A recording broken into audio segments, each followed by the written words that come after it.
Hello, welcome back to my channel. You're with Joanne. I hope you're all doing really well today. It's Saturday night here.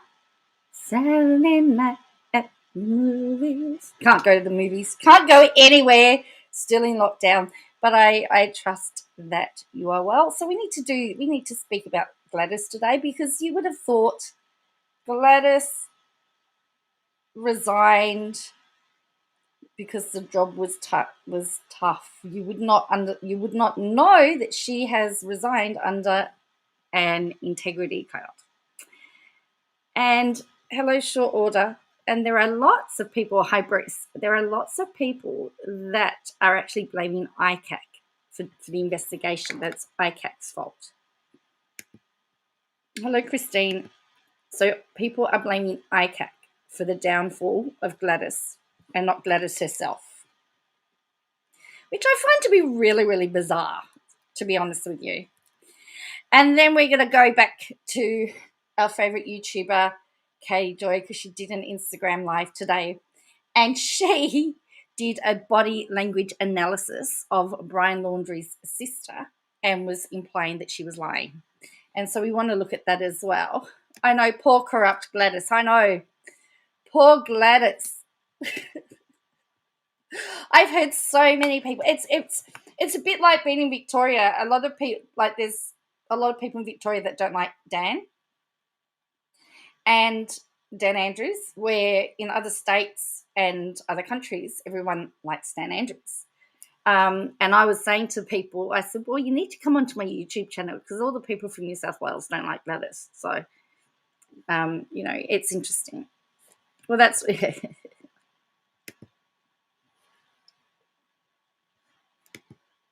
Hi, Cal. It's like blaming the police for getting the speeding fine correct. Yeah, it is.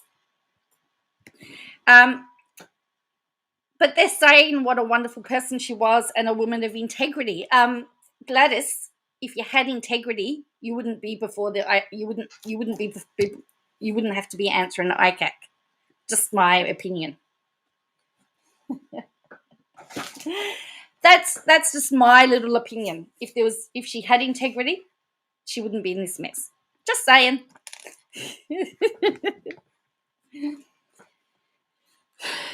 It's like my little situation. There's certain things I'm not doing because I have integrity. Anyway, so another day, another protest. Yes, in Melbourne. Her next boyfriend needs to be tax agent. It's funny. She gets a boyfriend that's convenient to her situation. Yes, another day, another protest.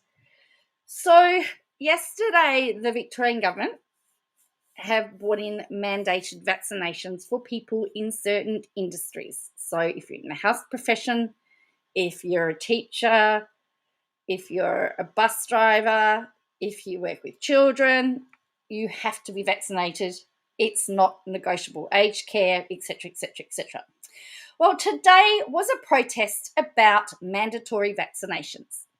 So police have made several arrests and dispersed a small protest against Victoria's COVID-19 vaccination rule after the state government announced mandatory coverage for around 1 million workers. Yes, 1 million workers. The Victorian government, yes, they set a 2-week deadline for all authorised workers to be vaccinated. Essentially, because we have a curfew and we have a limit on where we can travel, they've essentially come out and said that if you have a work permit that says you are an authorised worker, you need to be vaccinated if you want to keep your job. About 1 million Victorians are currently deemed authorised workers. Similar rules apply to authorised workers in local government areas of concern in New South Wales. So, but the government's gone, everybody. A group of about 200 protesters walked from the Royal Botanic Gardens through South Bank towards the Shrine of Remembrance, chanting "My body, my choice." Of course, they're so original. A slogan typical associated with the pro-choice abortion movement and now often used by people against mandatory vaccinations. The demonstrators had a banner reading freedom and chanted other slogans such as "We are peaceful" and people united will never be defeated. Victoria police officers trailed the group and made several arrests. Under Melbourne lockdown rules, people are allowed to meet in groups of 5 fully vaccinated people from 2 households for recreation, or as 2 people who are not fully vaccinated. So they broke those rules.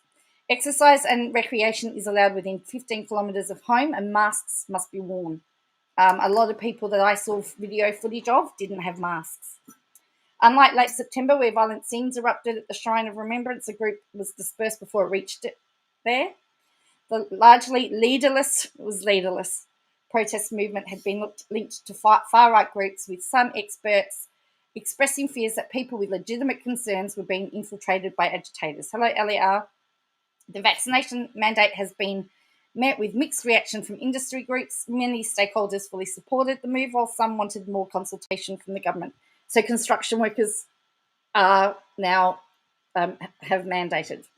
The Liberty Victoria Advocacy Group has said the widespread use of vaccine mandates should be the last resort. Well, the thing is, it is the last resort because we want to open up. We have to open up, and if people aren't getting vaccinated, and we have to reach a certain percentage level to get vaccinated, then what are we supposed to do? It has to be mandated so we can open up again. Anyway, instead, the group said the time-limited incentives such as vaccine passports were preferable. Victoria is on track to have the vast majority of its population vaccinated within coming months, with 81.5% of those aged 16 years and over already receiving at least 1 dose. So once we get to 80% 2 dose, we can start opening up, which they said about mid-November, but they've brought it in because it's slowed down. So the government's really trying to get everything going so that we can open up. But we have these clowns that keep protesting, and these clowns keep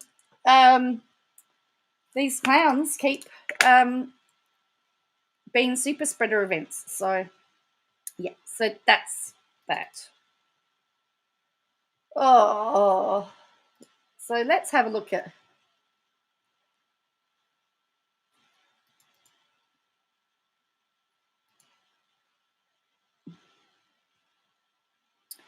Yeah. Hello, Vedandra. So, look, I can see it from both sides of the coin, short order cook.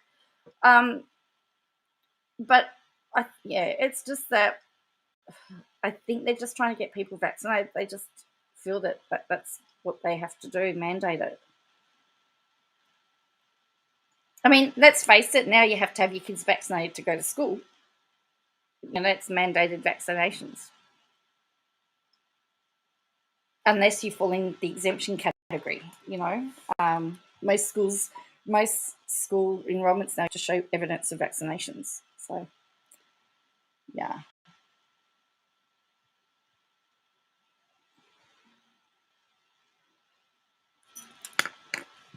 All right. Well, let's look at poor Gladys. Oh, dear me.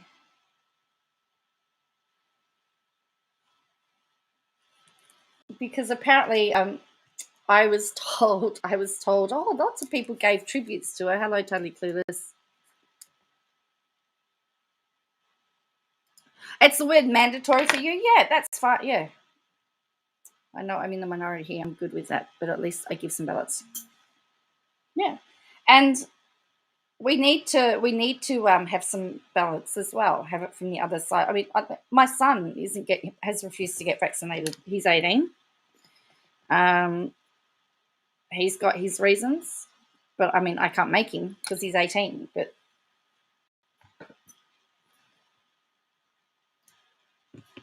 all right. So now let's have a look. Let's look at poor Gladys, because poor little Gladys.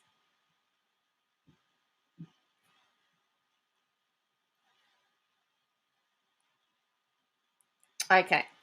Senior Liberals criticise ICAC over Gladys Berejiklian investigation. Yes, they are blaming ICAC for her problems. Senior New South Wales Liberal figures have seized on Gladys Berejiklian's shock resignation to criticise the timing of the corruption watchdog's investigation into her conduct during her relationship with former MP Daryl Maguire. She became the third Liberal Premier in New South Wales to have their demise triggered by ICAC, which also ended the political careers of Nick Greiner and Barry and O'Farrell.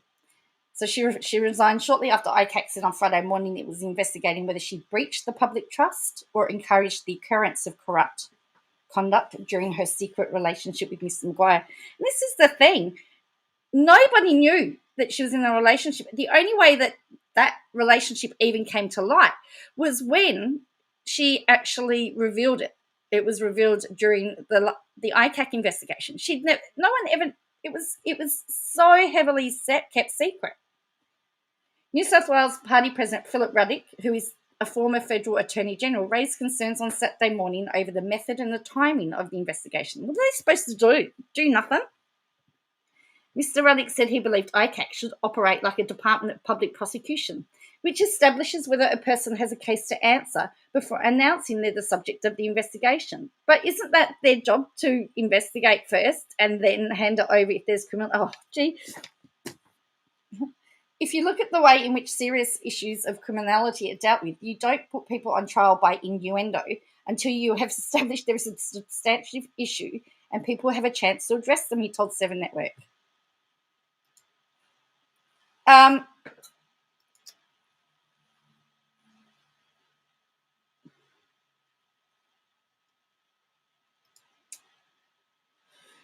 She has not had a chance to address them, and you'll not be putting someone on trial for these issues unless you have a chance to address them. She did. She faced ICAC last.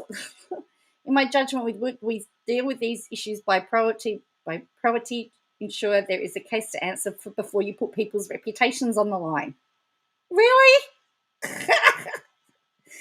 Ruddock did not weigh in on who he believes should replace Miss Berejiklian, but said he hoped the Liberal party room dealt with the matter quickly. Former New South Wales Liberal MP Prue Goward also criticised the corruption watchdog's approach and said Miss Berejiklian's successor would face a challenging task stepping into the role. Has this not been... Yes, totally clueless. It's been going on for a while. See, people here pay attention because we've spoken about this before. I've been devastated by about... I've seen much more of the complete opposite. See, this is what I was saying to somebody, that people in New South Wales aren't upset. But anyway, Miss Goward told ABC News 24 on Saturday morning that New South Wales residents had grown accustomed to the very steering of this woman during the pandemic, and said Berejiklian had a mind of a steel trap. Oh, come on. All the jokes I could make.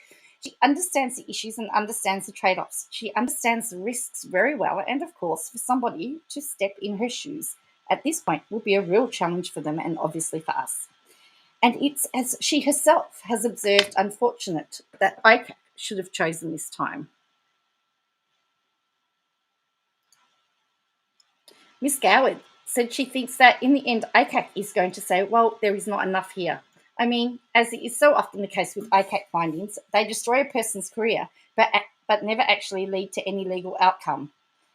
When asked about Miss Berejiklian's likely successor, she said she understood Sports Minister Stuart Ayres and Treasurer Dominic Perrottet were very closely involved with the management of the state's COVID crisis. Isn't Perrottet a Trump guy? So if it were one of those two, I don't think a lot would change because I think they're very well on top of it. Hello, Mama Duke.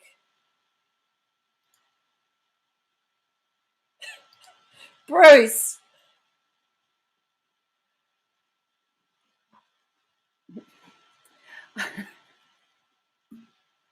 Oh, yay, I got it. Yay, I got it. Win. I'm not sure about Rob Stokes' involvement in the management of the pandemic, but she certainly always relied upon Rob because of his great intelligence and experience.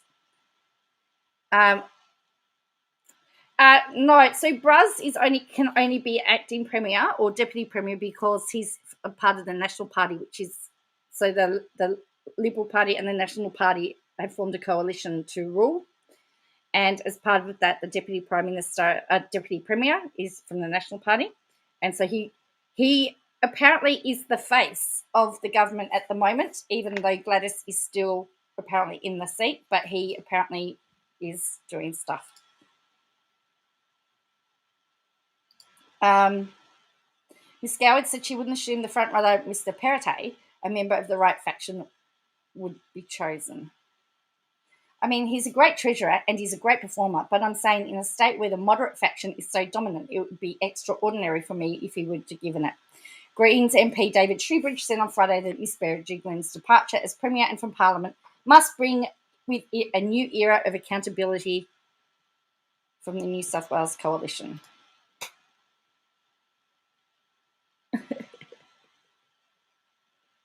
Bruce doesn't need to know. Oh dear.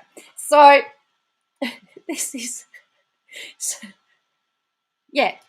The National Party member cannot be Premier. They can only be a Deputy Premier. And the Premier has to be, and it's like nationally as well. The Prime Minister can only come from the Liberal Party. It can't be from the National Party, but the Deputy Prime Minister is from the National Party. So you got two parties that, form anyway. Look at this one, little Johnny. The best person, John Howard backs Dominic Perrottet from New South Wales Premier. Former Prime Minister John Howard backed Treasurer Dominic Perrottet to be the next New South Wales Premier, with the Liberal statesman describing the downfall of Gladys Berejiklian as a huge loss for the state. There you go. Your New South Wales should be in mourning. It is totally clueless. It is very confusing. Mr. Howard said Mr. Perrottet was the best person to lead New South Wales at a time the whole state is grieving. The whole state is grieving in the wake of Miss Berejiklian's sudden resignation from political life. I am very, very sorry that she is no longer the Premier, Mr. Howard said. The whole state is grieving because people respected her decency and honesty, and they acknowledge that she has done a particularly good job in managing the pandemic. I really like Gladys, and it is a huge loss that she is gone. Cooper, I've been seeing lots of grieving and mourning here.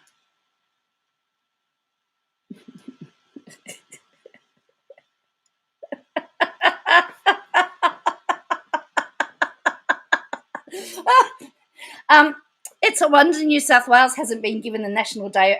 It's a wonder we haven't been given a national day of mourning for New South Wales.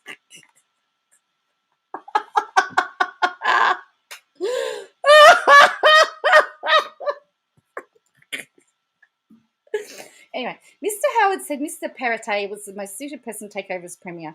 I think Dom would be the best person. He's very bright with the right amount of experience and commitment to economic reform. That is not meant to reflect negative on the others whose names have been put forward, such as Rob Stokes and Stuart Ayres. But I think Dom has the sufficient experience at this time. Miss Berejiklian took a parting swipe at ICAC in her resignation speech, and the Office of the Inspector of ICAC, Bruce McClintock, has received complaints about the timing of their statement. Really?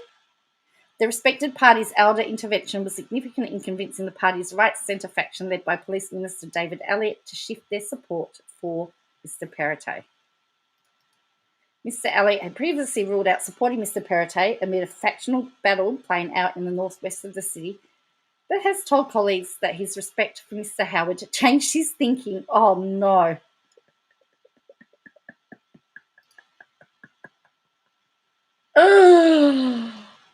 Oh, no. While Mr. Perrottet was still working to shore up support, Planning Minister Rob Stokes was the first minister to formally nominate to replace Berejiklian in the state's top job on some. Well, that's the problem, Marmaduke, is that I don't think any of those are any good. You did, Johnny. Mr. Stokes, who missed out on replacing Mike Baird in 2017 while on an overseas trip, said he had the right balance of experience, vision, and integrity to lead New South Wales as Premier. The New South Wales Coalition is the best team to ensure our recovery succeeds, and I believe I am the best person to lead the government into the critical next election. I am blessed to have the support of my family in making this decision. I will continue to speak to my colleagues over the weekend. Jobs Minister Stuart Ayres was also contemplating running for the position, while Transport Minister Andrew Constance remained tight-lipped as to whether he would nominate. The Bega MP also considering quitting state politics in the coming weeks and nominating for the federal seat of Gilmore. Hello, the Fox. Attorney General Mark Speakman said he'd received encouragement from colleagues to nominate. It looks like they all want to nominate. The first priority of our government has and will continue to be the health, welfare, safety and livelihood of our communities as we move towards the careful reopening of our state. A senior Liberal source said it had been long speculated that there had been a deal struck between Mr Perrottet and Environment Minister Matt Keane in 2017 when Beryl Jiggly became Premier. Hello, Kellyanne. How are you? Kylie Ann. Sorry, Kylie Ann. You just flipped through, so sorry, Kylie. It was widely believed the deal would see Mr Keane, leader of the moderates, deliver support from his faction to Mr Perrottet to become Premier if he was made in turn deputy leader of the party. So to make it even more confusing, totally clueless, is that both the Nationals and the Libs have deputy leaders as well. Well, this is the thing we plan to create. I tend to think if you'd done nothing wrong, wouldn't you stay and fight? That's what I would do. But, I don't know. Possibly. The ICAC on Friday confirmed that Ms. Beardridge was the focus of their latest investigation, prompting her immediately to announce her resignation as Premier. So it is investigating whether Ms. Beardridge allowed or encouraged contempt conduct by her former long-term boyfriend, disgraced former Liberal Darryl Maguire. At the centre of the investigation is a $5.5 million government grant the government awarded to the Australian Play Target Association and $30 million for the Riverina Conservatorium of Music, both in Mr Maguire's former seat of Wagga Wagga. Opposition leader Chris Minns said he wasn't concerned about who the Liberals installed as the new Premier and promised to work with them for the remainder of the pandemic. He added the prospect of winning the next election remained a huge task for Labor. We're coming from a long way back. That won't change. I honestly think it'll be a huge task for the New South Wales Labor Party, regardless who the Liberal Premier is. Well, see, that's sort of my thought process, the Fox, is that you wouldn't run if you were innocent. But that's just me. That's okay. New South Wales politics. Well, yeah, it's a lot easier to cover politics from another state that's not your own. All right. I've just been pulling up. You reckon he's a shoo-in for the next election? I suspect plan to create shit she's going to say. I suspect that's what she's going to say. I suspect she's going to blame it all on him.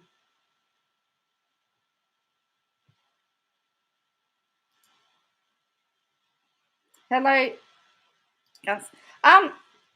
No, mainstream media have really have taken the poor Gladys way. Because apparently she's been hard done by. So,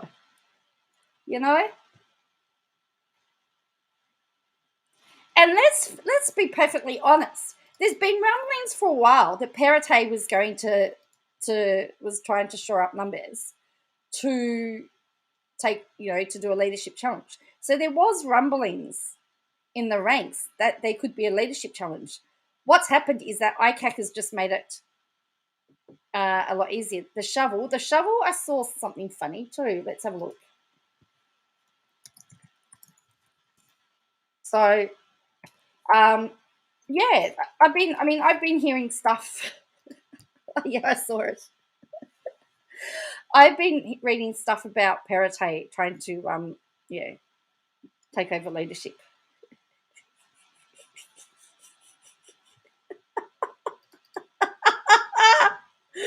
This is the shovel. Remember, this is satire.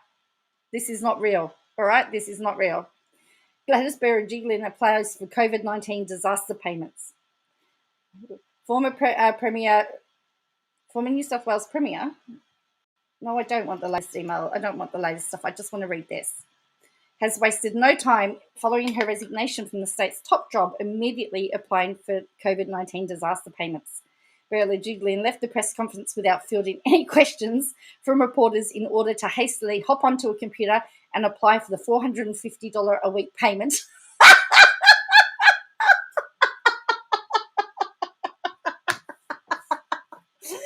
After 2 hours navigating the Services Australia website, made worse by the dial-up speeds of the parliamentary NBN network, Berejiklian was able to submit her form for processing. It later emerged that under employer name, Berejiklian actually entered Daryl Maguire before deleting it and re-entering Scott Morrison.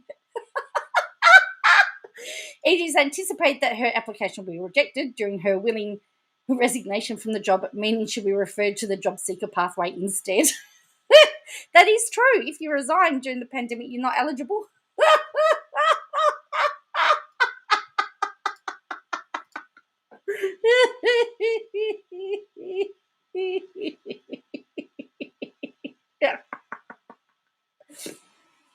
Oh no, she's all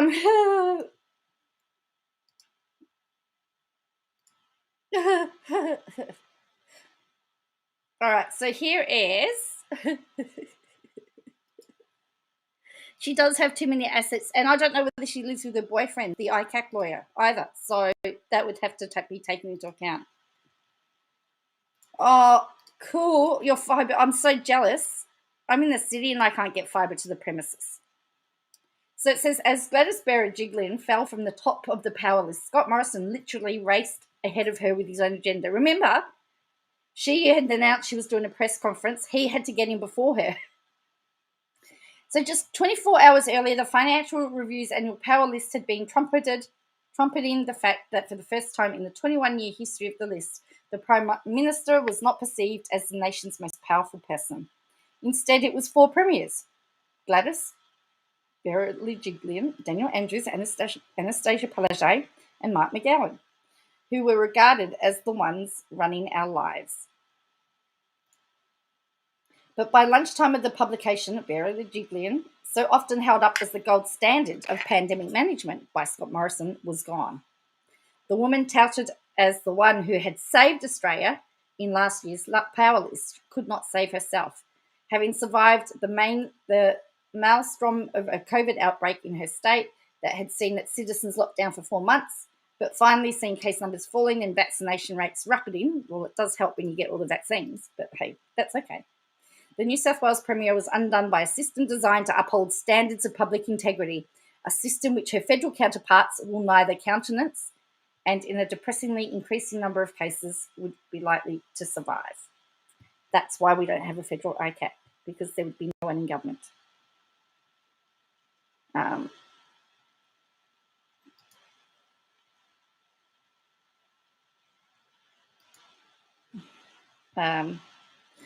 The Prime Minister literally raced out ahead of her announcement to make sure that everyone got to hear a few of his own. The PM brought forward a press conference to announce his reshuffle of his ministry and the opening of international borders from next month to ensure his news would at least get out there before being swamped by the events of Sydney. Despite having done so, he said he couldn't take questions about Berejiklian's resignation because I'm not aware of the circumstances, what the Premier has said, so I'm at a disadvantage to be able to respond to that question. Scott Morrison's very own political quarantine system. So he raced through the announcements like a man with a plane to catch. Angus Taylor, who'd been the subject of questions about his own ministerial standards on a number of occasions, has been giving Christian Porter's old job in addition to energy and emission reductions, ones he already holds, after Porter was forced to stand down after he couldn't or wouldn't say where up to $1 million in legal funding came from. Most of the other promotions were forgettable, other than the reasons the PM gave for giving them. Victorian MP Tim Wilson, for example, was being rewarded because before the last election there was no one more passionate in advocating when it came to retirees' tax. That would be a political campaign against Labor's proposed changes to the dividend imputation system. And then there was the opening of international borders by November to announce too. Now, considering that most states still aren't going to open their borders, I think Morrison had to have known. Considering that most states aren't still going to open their borders, opening up international borders, I don't know whether it's a good thing or not, because you can't go anywhere. We can't go anywhere. I can't even leave my state. And they're letting people from overseas in. I'm okay. Let me tell you, I'm okay for all of those that need to return to Australia, that have been trying to return to Australia. They're not the people that I'm against. I'm against the people that are coming for holidays. So Scott Morrison's doing a lot of racing at the moment, racing to beat Berejiklian in the news cycle, racing to get states to lift lockdowns, racing to get international borders open. It's time to give Australians their lives back, he said repeatedly on Friday. Well, we could have had it back a long time ago, ScoMo, if you hadn't messed up the vaccination order. This is the dynamic that increasingly seems to be running the government. This week, the New South Wales Liberal Party moved to bring forward its federal pre-selections. The premiers note a certain zeal in their dealings with the PM in National Cabinet meeting in the way he presses them to open things up, irrespective of case numbers. There's an election coming. I've been told. I was approached by the Australian Electoral Commission if I was available to work on the federal election. I work on all the federal elections, and they're predicting that it's between March and May is their timeline. March and May. I mean, that is a big gap of time. I said to them, I don't know what I'm I don't know what I'm doing tomorrow, let alone, well, I know what I'm doing because I'm in lockdown, but The Queensland Premier noted rather testily on Friday that National Cabinet had not received any briefing papers on the plans to open international borders, even though the story had already been widely briefed to the media. And government announced this week it would be ending emergency payments in 3 jurisdictions where they were being paid: New South Wales, Victoria and the ACT, as soon as they reach 80% vaccinations rates. That's great. Thank you for that, ScoMo. The argument is that such payments can't go on forever. Fair enough too, except this creates enormous uncertainty for almost 2 million people currently receiving these payments. According to data compiled by Anti-Poverty Week, there are currently 1.906 million people receiving disaster payments or boosted welfare payments, and 1.05 million of them are in New South Wales. The plan is that those payments will start to be wound back 1 week after the 80% vaccination rate is achieved. The payments go from $750 a week to $450. The only problem is that few people will presume that at an 80% figure, businesses just immediately open up again and reemploy at their old hours. Now, for example, there are going to be capacity limits when everything opens up. It's not going to go back to the way it was. So, for example, the casino will have capacity limits. They won't need the same amount of staff. This is where I objected to JobKeeper ending when it did. Because unless you can open up at 100% capacity and put everybody back on, right, then there's not a problem. But everything's being phased in. Now, I believe that if you're not put back on initially, you should be able to get the payment until you're reemployed again. That's just my opinion. That makes the most sense. So if hospitality can only open at 20%, they're only working of let's say 50%. 50% of their staff are now back in their job. The other 50% are still on income support payments. Is that sensible? Or am I just make me Prime Minister?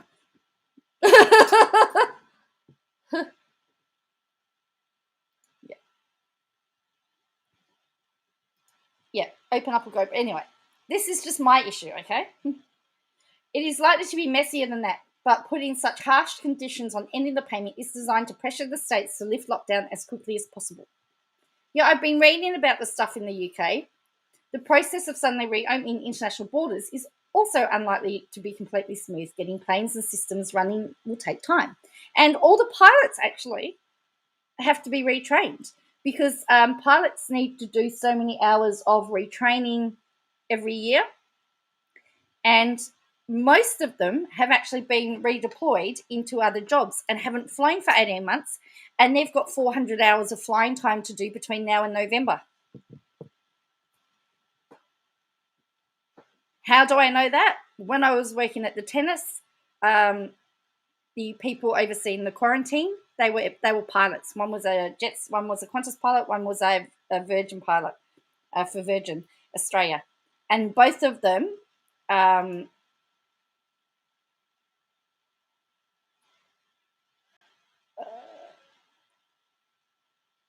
Yeah. See, this is what I'm saying, Kim. It's not going to be normal. They were saying that it's $4,000 to do and the pilots will be expected to pay it for themselves. $4,000 to get their retraining in, and then to do the hours. So I don't know that ScoMo has actually thought about that, because it is actually dangerous to put pilots into planes that haven't flown a plane for 18 months or 2 years. Would you agree? There are the other thing is that the international flights are specialized planes, and the domestic flights are they're specialized pilots. So you just can't take a pilot from one plane and shove them in another plane either. They work differently. All right. So, but the Prime Minister is relying on all these things happening smoothly enough so that people will feel like they're getting their lives back, and it will add to the impression that the Prime Minister once again is running the country, not the premiers. That would put him in a good place to go to an election, and it is hard to get past the impression that all this racing, all the decisions are now being driven as a race towards polling day. The risks for the government, but more importantly, the risks for the country, are that racing is going to leave us vulnerable on a number of fronts, notably the federal government's abysmal record at running almost anything through this pandemic. It leaves people who have lost jobs through no fault of their own vulnerable to losing financial support. It leaves health and hospital systems vulnerable to surging cases. Exactly. So, Queensland Health Minister revealed on Friday that every single health minister from every state and territory signed a letter to the Commonwealth Health Minister, Greg Hunt, that said, we need extra funding. We need 50-50 shared funding. We had funding guarantee under COVID until June 30. That has now stopped. This needs to be reinstated. So the states have got no money from the feds since June 30 for hospitals. I think the Victorian Premier had a go at the feds too today. We've stopped a funding guarantee. It will be difficult to be listened to when everyone is in such a hurry. New South Wales remains critical to the federal government's political fortunes, so it is unfortunate, as columnist Nika Sava reported a few weeks ago, the PM called New South Wales Treasurer and could be new Premier an F-wit in a heated phone call about Paratay's repeated calls for JobKeeper to be reinstated. Oh no. I bet he didn't know that he could be that Paratay could be the Premier when you called him that.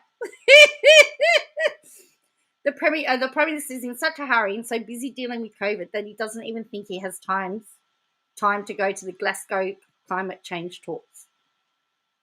So he's not going over. Yeah, he doesn't have time to talk about climate change because Morrison's message of hope resonates with swinging voters. Focus groups' discussions reveal vaccine hesitancy and fear of serious disease have fallen, and there is an overall optimism about the economy. Voters remain sullen about the Prime Minister's management of the vaccine rollout and quarantine, but feel we have reached a stage where the country is looking to come out of the worst of things. And in all of this, Labor is disappearing. Its message that Scott Morrison only had 2 jobs to do is fast becoming irrelevant. It has sidelined itself from the national security debate. One politician has fallen this week. Another has a glimmer in his eye. There you go.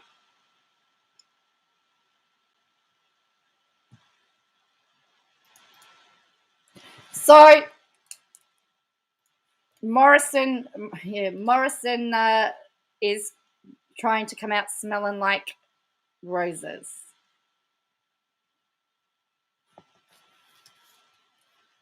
So there you go. So that's sort of the fallout from Gladys, and yeah, but definitely there is an element of poor Gladys. Poor Gladys. All right. Let's talk about Trump.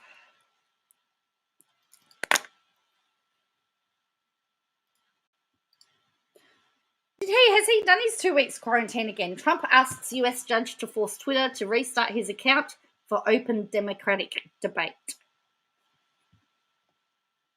So he's obviously gone to court. Former US President Donald Trump asked a federal judge in Florida to get Twitter to restore his personal account. The company removed him from the platform in January, citing a risk of incitement of violence. Mr. Trump filed a request for a preliminary injunction against Twitter on Friday in the U.S. District Court for the Southern District of Florida. He argued the social media company was coerced by members of the U.S. Congress to suspend his account for political reasons. Twitter and several other social media platforms banned Trump for their services after a mob of his supporters attacked the U.S. Capitol in a deadly riot on January 6th. That assault followed a speech by Mr. Trump in which he reiterated false claims that his election loss in November was because of widespread fraud. The assertion was rejected by multiple courts and state officials. Twitter exercises a degree of power and control over political discourse in this country that is immeasurable, historically unprecedented, and profoundly dangerous to open democratic debate, Mr. Trump's lawyers said in a filing. Twitter declined to comment on the filing when contacted by Reuters. At the time of removing Mr. Trump's account permanently, Twitter said the tweets had violated the platform's policy of barring glorification of violence. The company said at the time Mr. Trump's tweets that led to the removal were highly likely to encourage people to replicate what had happened at the Capitol riots. Before he was blocked, Mr. Trump had more than 88 million followers on Twitter and used it as a social media megaphone. In the court filing, Mr. Trump argued Twitter allowed the Taliban to tweet regularly about their military victories across Afghanistan, but censored him during his presidency by labeling his tweets as misleading information, or indicating they violated the company's rules against glorifying violence. In July, Mr. Trump sued Twitter, Facebook, and Google, as well as their chief executives, alleging they unlawfully silenced conservative viewpoints. Despite the ban, Mr. Trump's press statements have appeared on Twitter, and the Twitter accounts of conservative groups, including RSB Network and American One News. So there you go. Does that mean he's back? He's been away for a while, hasn't he?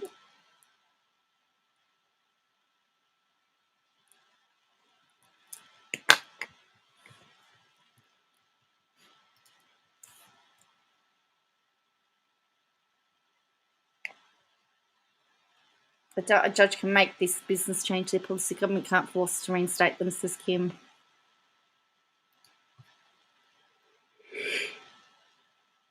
Trump had issues with undocumented when he was president, but had no issues when he was under the payment. He never left, said Johnny. No, he's been all over YouTube. Okay.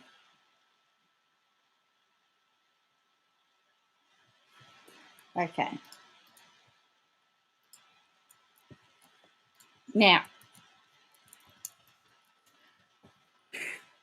we're gonna go now to Katie Joy, because she's going to make, again, some very outrageous claims. I'm going to put a trigger warning on here because she's likely to make you angry. She's likely to make you angry. She really is likely to make you angry. And she goes so far as to analyze body language. And I thought we might watch this and analyze her body language as she analyzes body language. So she's implied that somebody who has gone red in the face was lying. I don't know. But, I'm not prepared to talk like that. So let's get this. This was an Instagram live. This should be interesting, Cooper. If you are new to Katie Joy, you're in for a wild ride.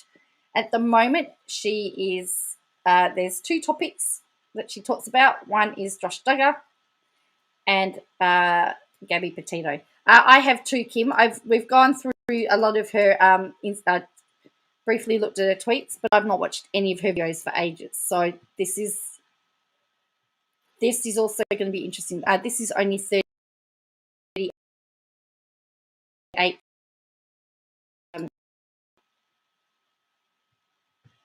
She's a FBI agent. Anyway, she's an expert on everything. So, and she's got her Snoopy shirt on, which means, all right. So here we go. We ready?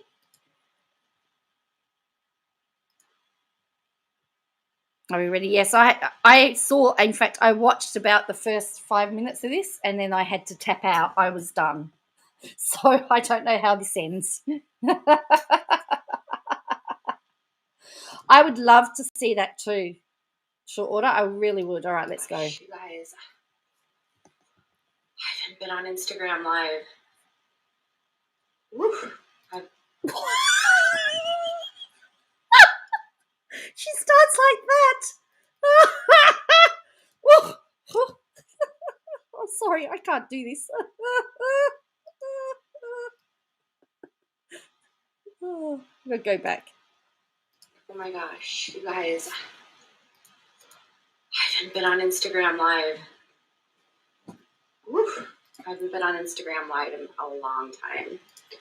I'm going to see who's all here.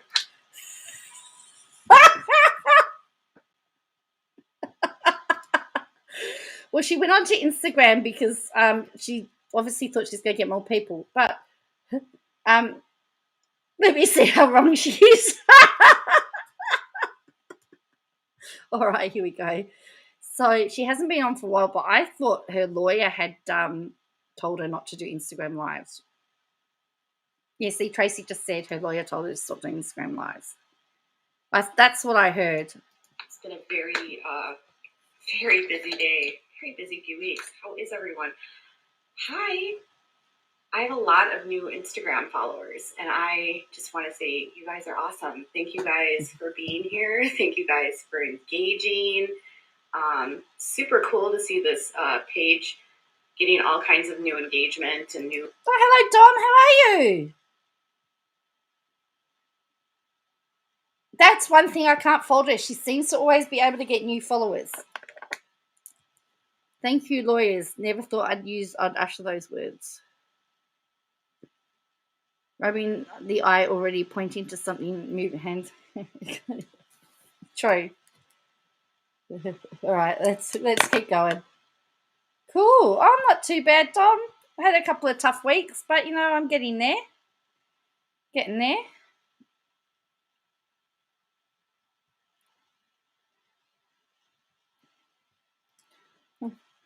And next month I finish uni. It dawned on me today that I can say next month I graduate, which also freaks me out a little bit as well. Well, yeah, no one. She didn't get enough people on her YouTube, so she wasn't making any money on that. They're playing with the necklace. Yes, that's right. All of this. New faces and new opinions, and y'all are great. So it's nice to see healthy dialogues happening and conversations, and it's a cool little community that's following this story. So thank you guys for being here. Well, I think she's still deleting stuff that people don't agree with anyway. Again, I have been we have been so busy with the bras and the Friendly Geordies stuff and the New South Wales stuff and the COVID stuff. I haven't actually talked about it for ages, or watched one of her videos for ages because I just can't be bothered. Really, I can't be bothered. Hi. Yeah, there's been a lot of new followers. I didn't do a video on the Gabby story today. It was, oh, you guys, I'm not going to go live on YouTube today. I am physically exhausted. I had a hard time even like putting together videos today. I have been running on adrenaline for like as long as this, like over 2 weeks since I've been covering this story. Just been running on adrenaline for 2 weeks. Hello, me more dragon. Oh, by the way, I forgot to tell you that there is another contender for the job as New South Wales Premier. It's our channel boss, Harrison. Harrison reckoned that he could do a better job than Gladys. So I told him that I was going to let you all know you're going to vote for Harrison. And it's been so much to keep up with and then also to put out my normal content. So, yeah, it's been a lot. I've been spending a lot of time on Twitter. There's a neat... The interesting thing is she normally says she hates Twitter, but now she's like been living off Twitter. Little like community that's forming on Twitter, and it's interesting to see all the different perspectives and all the different opinions. And there was this whole thing today about how I pray that Josh Duggar gets life. Well, he's not facing life, unfortunately, honey.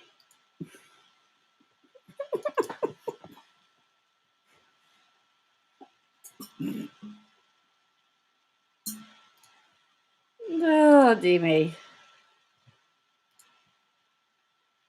Adrenaline? Yeah, so Cassie Laundrie basically lied that she saw him, I guess, or maybe, I don't know. You guys, I don't know.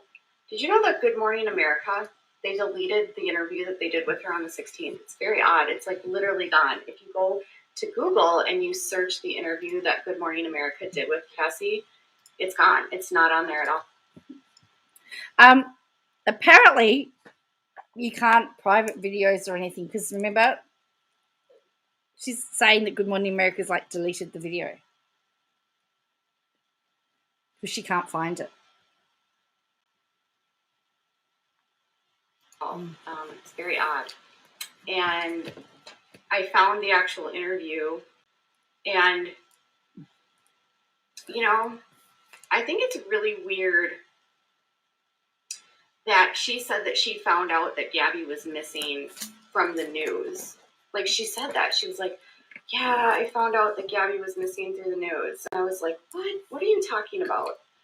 You were apparently with him. It's this clip right here. Just in general, like that she's missing and that your brother's back here. I don't understand as much as everybody else. I'm learning everything from the news, too. Yes, I talked to the police the second, and she saw her brother on the 1st and the 6th.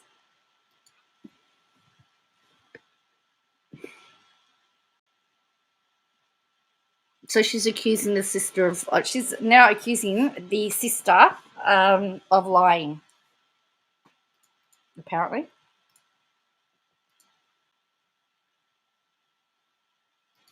How is she going to say that she found out that Gabby was missing from the news? Did you notice that she was biting her lip in that? You know how she was going like this? We've got the body language expert now. And did you notice that throughout her interview, her face got more and more splotchy? Like, more and more splotchy? And I know I posted that thing, and some people were like, no, Katie, you're reaching. But truthfully, it is a sign of when people get really stressed out. It's like an actual sign that law enforcement uses. They look for flushing in your skin as a sign of if you might potentially be lying. So given the circumstances, I was like, well, her skin is flushing, and she got that blot on her thing. It can, my husband gets a redneck when he gets really like nervous. There you go. Yeah, she's speculating again. Like, I know a lot of you guys said, sometimes you get rednecks when you have social anxiety or whatever. But she looked like she was being really measured, like she was trying not to like say the wrong thing. And her cheek got that huge blot on it. And I took a screenshot, and people were like telling me on Facebook that I was reaching. But if you look, the photograph on the left is before her interview started, and then like on the right is towards the end of the interview. And throughout the interview, it just got more and more red. And then even her chest started getting splotchy. And, her affect was so like. Well, the other thing is that you're talking about your brother being in trouble, and of course you want to, you're trying to deal with all of that as well.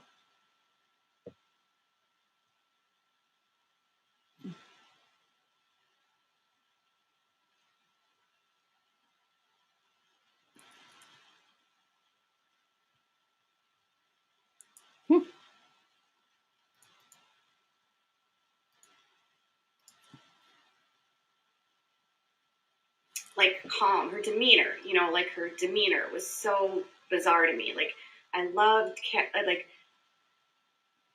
I have been interrogated before. Well, not interrogated, but I have. I mean, I have experience with law enforcement. I've been a victim of crime. I've had to sit for witness statements.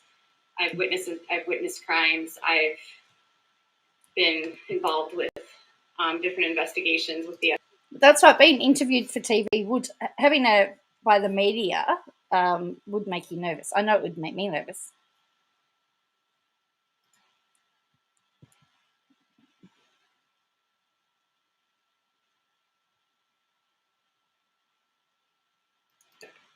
FBI. So yeah, I've sat and dealt with law enforcement before, and yeah, it can be intimidating. But she was talking to a reporter, and I also know that it's it's unnerving and stuff. But given everything, like I thought it was just really odd how emotionless that she was.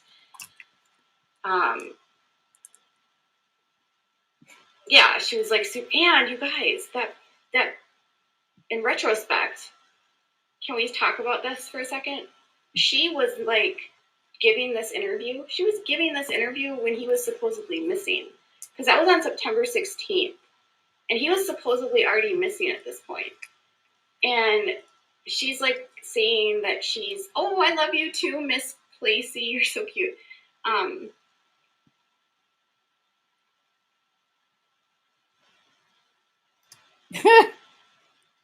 Well, the other day she said she wasn't interrogated, so now she's saying she has been interrogated. So I don't know what she's talking about, to be honest with you.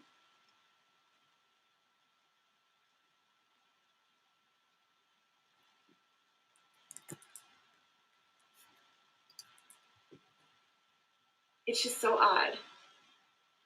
Yeah, I would be so upset if my little brother, well, I don't have a little brother, but I would be super upset if my brother was missing. And like, I have a little boy, okay? And my boy is like, he's gonna be 9. Oh my God, you guys, my little son, my little guy is gonna be 9 soon. It's crazy. It's crazy how fast this time goes. But my little guy is gonna be 9 soon, and I'm like trying to think about how, like if my son was missing, like how would I act? And a lot of people are saying that, like, if your son was missing and you were the most hated family in America, you would probably not be being vocal. But I'm even comparing this to other families of crime people. Like, think about Casey Anthony's parents.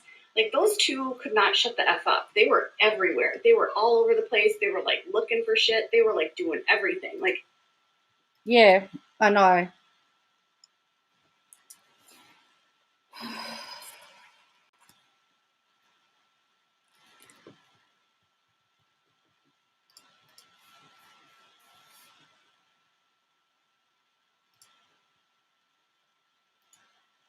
those two Casey Anthony's parents could not shut the F up. And it was, same with Scott Peterson's parents. They were also like really weird. Like they were out and doing stuff. Scott Peterson was acting like nothing happened. This is one of the weirdest families I've ever seen. And I think that's kind of an aspect of this story that has people so captivated because I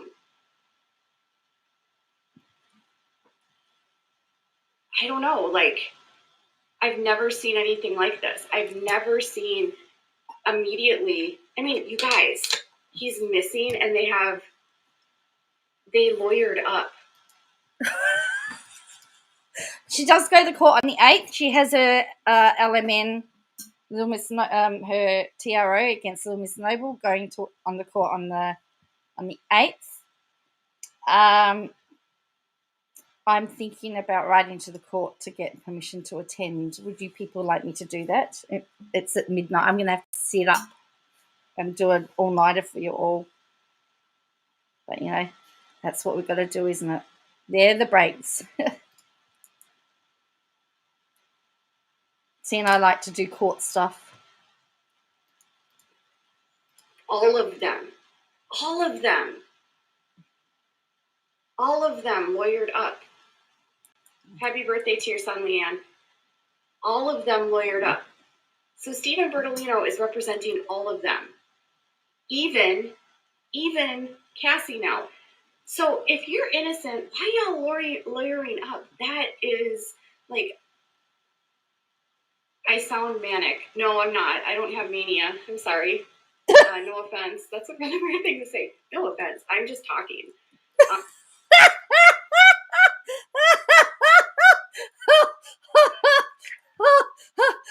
That's a really rude thing to say. Oh no. I'm just talking.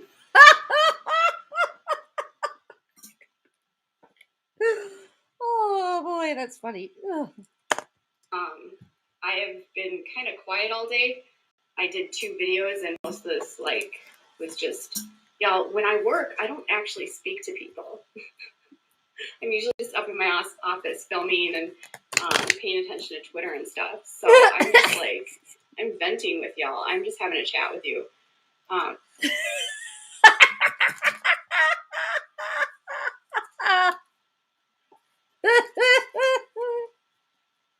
Oh boy.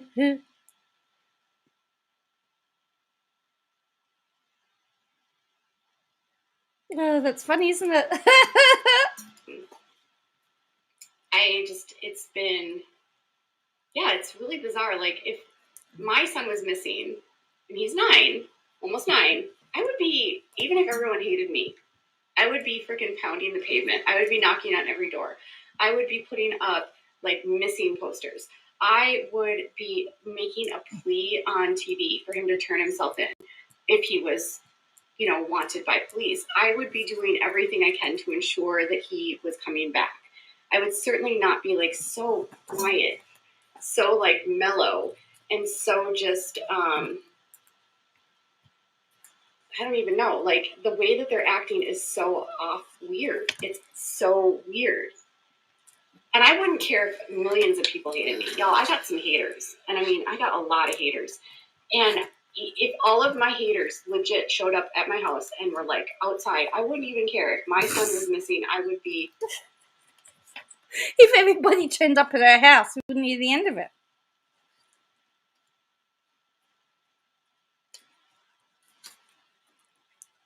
Correct?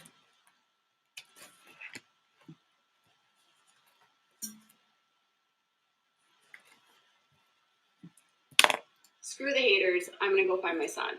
Because who cares if America hates you if your loved one is missing? Who cares? Who cares? Yeah, so yeah, for sure. I was watching this FBI agent who was being interviewed by Brian Enton, and she was basically saying they're not acting like parents that have a child that's missing at all. Love watching you. Oh, thanks, Gloria. It's just not normal. behavior. And I would not be able to sleep. I would not be able to, I mean, think about this, you guys. This is a child, a man-child. I'm starting to think that Brian Laundrie was like a man-child. Do any of you get the sense about Brian Laundrie? Has anyone worked out what she's actually talking about out of interest? Because I've stopped listening.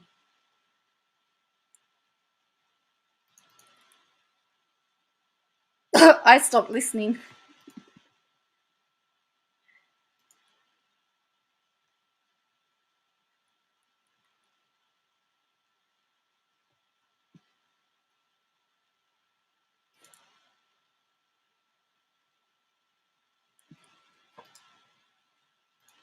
That he was like this guy that was so unmotivated and such a doof that like literally didn't want to have a job.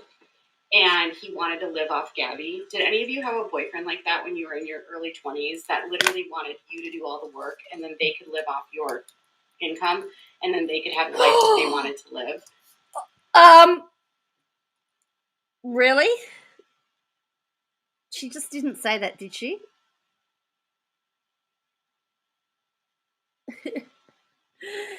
Did she really say that? Isn't that what Toad does now?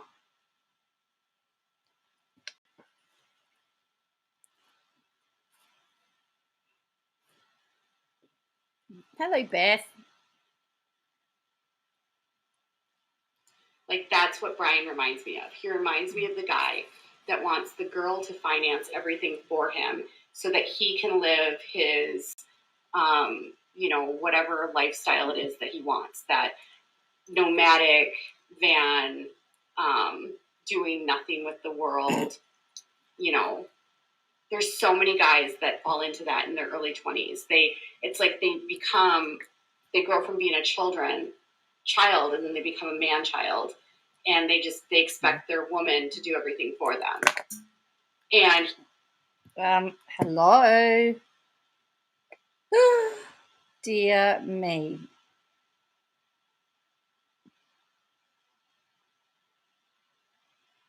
No way.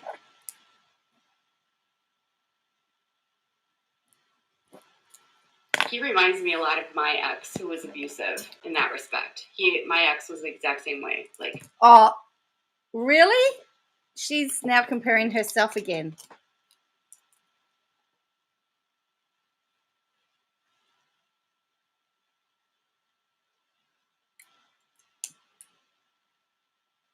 It would seem like she is, doesn't it?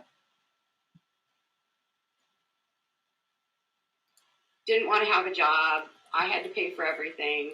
I had to save for everything. I was always paying for rent. I was always paying our bills. Like, that's how Brian Laundrie reminds me of. So if he's been this dependent, and then y'all, can we just stop here for a second? Because if you're dating a guy and you're that young, this is the advice I would have given myself. Hello.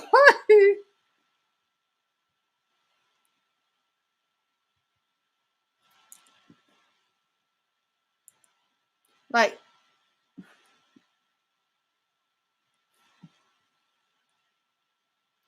I would give to my younger self.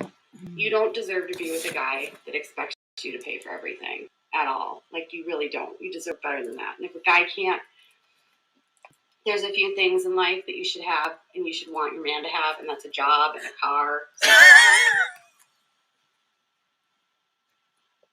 She hasn't just said that, has she? No way. I've got to listen back to that. Did she just say that? It's expected that your man should have a job?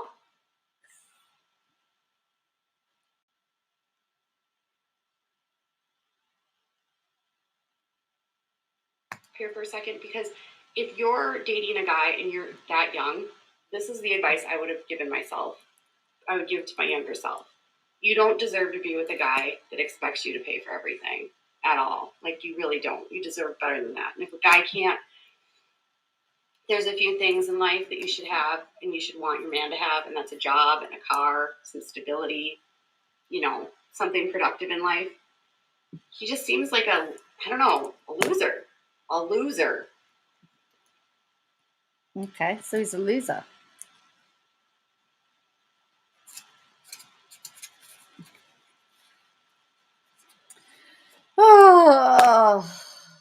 I know. Every time you think it can't get worse, it gets worse. You're correct there.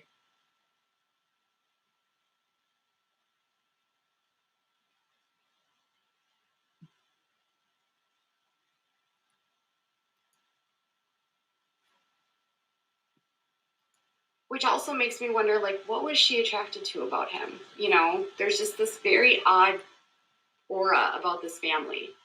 So odd. So many red flags.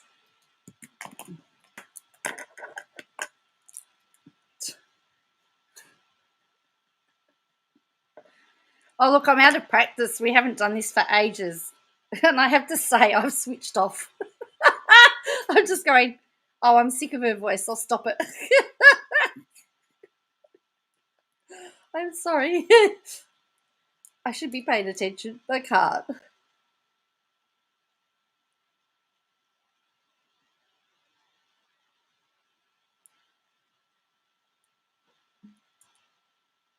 Well, yeah, that's right. How do you know that he was a loser? I don't know how you know any of that.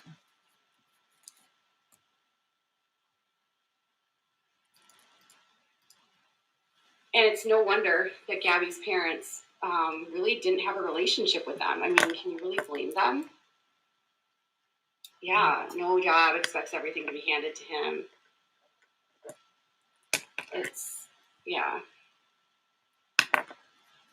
Any video of the family. So the family did leave the park together, I guess. I don't know. You guys, the whole dog the bounty hunter thing, it became a massive distraction. And I do think that the FBI might have talked to him or somebody in the investigation, because capital murder cases are very, especially if it's going to be a federal murder case, are extremely important to the FBI. Oh, no.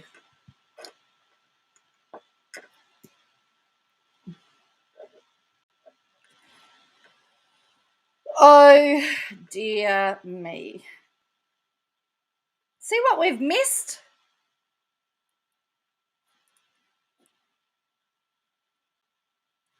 And they can carry the death penalty, and the FBI isn't going to want anyone interfering in that investigation. And because it's an active investigation, it's not just a manhunt, but it's also an active, homicide investigation. My understanding is that there's a warrant out over the fraud, that there's been no charges filed, anything, because they don't know what's happened yet. They can't file charges unless they work out what's happened. The warrant is for fraud. Yeah, that's right. That was my understanding, is that it was for fraud, not for what she says it is. But again, she's got it all worked out, eh? Spin-off show, Law and Order KJVU. Oh, dear me. You can't interfere in the investigation by potentially spoiling evidence for the feds. Like, it's great that we got some clues from Dog, but at the end of the day, like, what if he would have found something that would have spoiled? Why is she saying it's good that we got some clues from Dog? Why is she saying we got some clues from Dog? You're not even part of it. Listen to it. FBI isn't going to want anyone interfering in that investigation. And because it's an active investigation, it's not just a manhunt, but it's also an active, homicide investigation.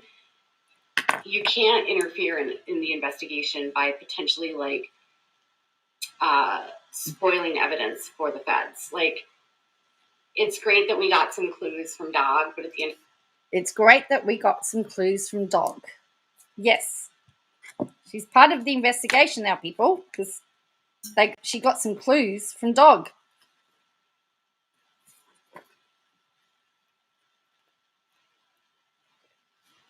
Isn't that good?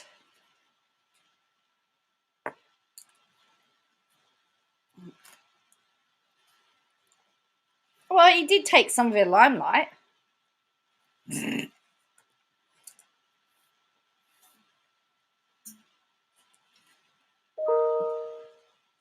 I'm sure that's what she's upset about.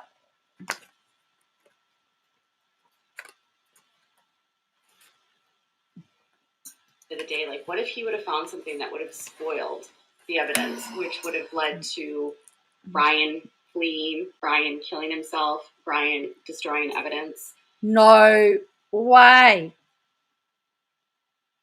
I thought Dog was a professional.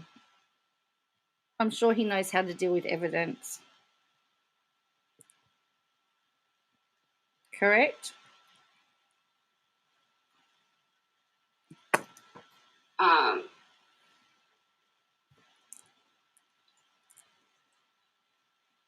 No, I think that he got talked to because Dog went from really hyping everything up to he hasn't said a damn word in 2 days. That you know of. Just because it hasn't been broadcast over social media doesn't mean that there's not stuff happening.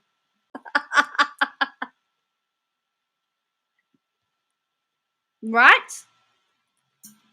And he's barely said a thing, you know.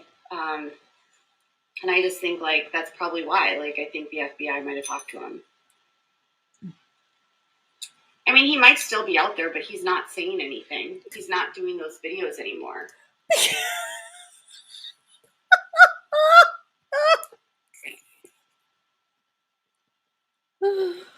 Oh, dear me.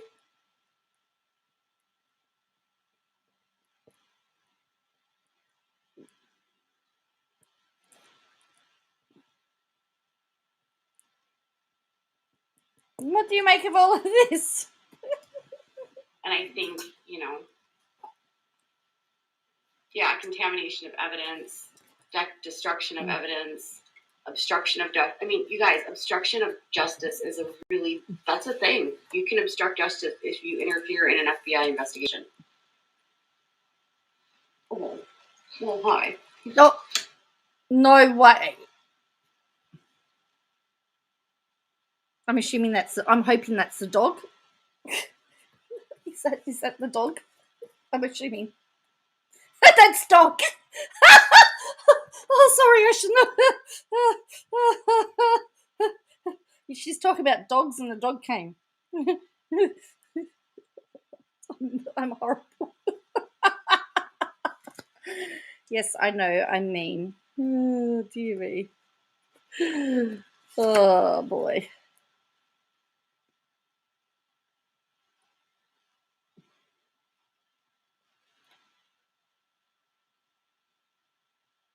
Oh, Rita. Oh my gosh, you guys. Can I show you something? Someone sent this to me. You're going to anyway, even if we said no.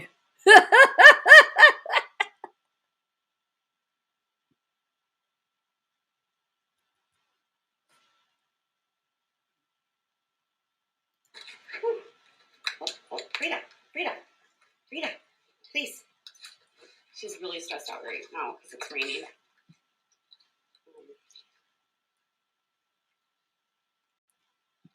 Oh, I didn't save it. One of my followers bought one of the Frida shirts, one of my merch, and it was so cute. And I was going to share it, and I forgot. She's so cute. Well, someone actually bought the Frida shirt.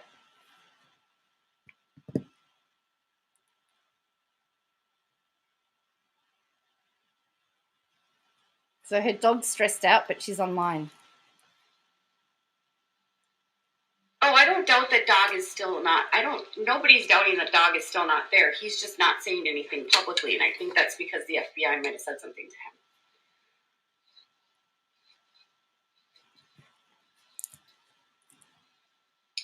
The FBI doesn't arrest people very quickly. That's what other people get really upset about with this investigation. This is not like the police. So the police will arrest you before they actually build their case because they will arrest you based on probable cause. But the feds will not necessarily arrest based on probable cause. They arrest on grand jury indictments. And in order to get a grand jury indictment, you actually have to prove your case and prove the charges before you can actually go to the grand jury. So that's why the FBI is they do everything in backwards to the police. So the police will arrest someone and then build the case based on probable cause, and the FBI doesn't arrest until they have the indictment.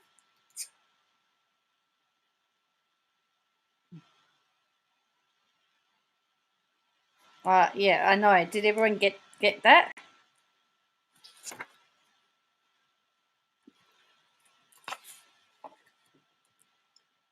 Well, dog might be getting close. Yeah, he might be. So by the time the FBI is coming for you, their case is done. Like, they are rock solid. So they have the evidence they need for Brian for the fraud of the credit cards. But they're still probably working right now as we speak on the homicide side of it. Why is it so different? Because the federal government, it's very expensive for federal crimes. It's very expensive because the FBI has like the best resources, and they don't want to invest into something that can't be that they can't get a conviction of, and they don't want to have to deal with crimes, cases getting dismissed. So they're going to make sure before they ever try someone and charge them and then get an indictment that they can get them. And once somebody's indicted by the federal government, it's an over 92% conviction rate. What on earth is she talking about? What are you talking about?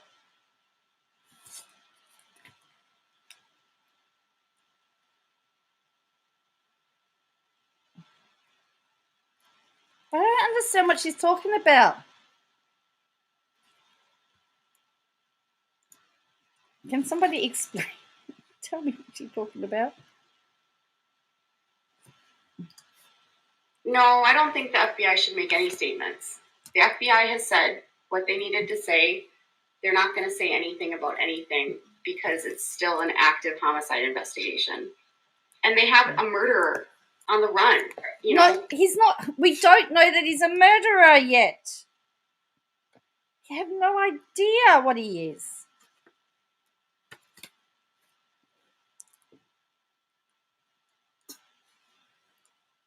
As far as I know,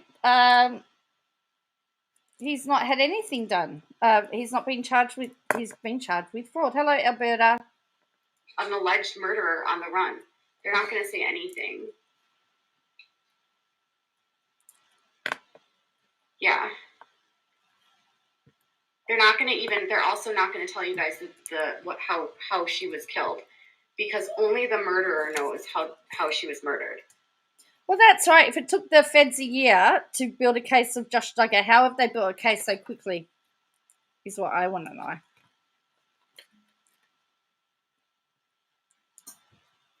It's bizarre. This is weird. I can't work this out.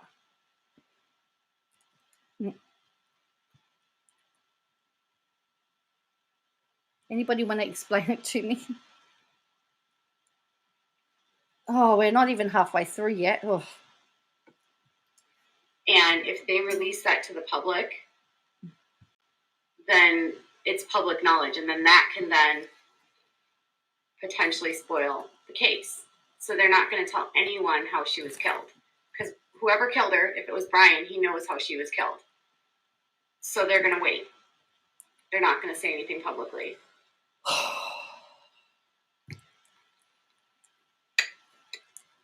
Right.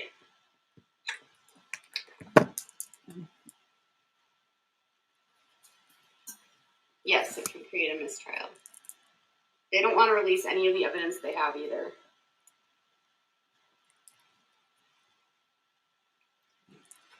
You guys, what if the campground they already knew about, and it just helps them with their timeline? Oh, gee whiz. Talk about reaching, hey?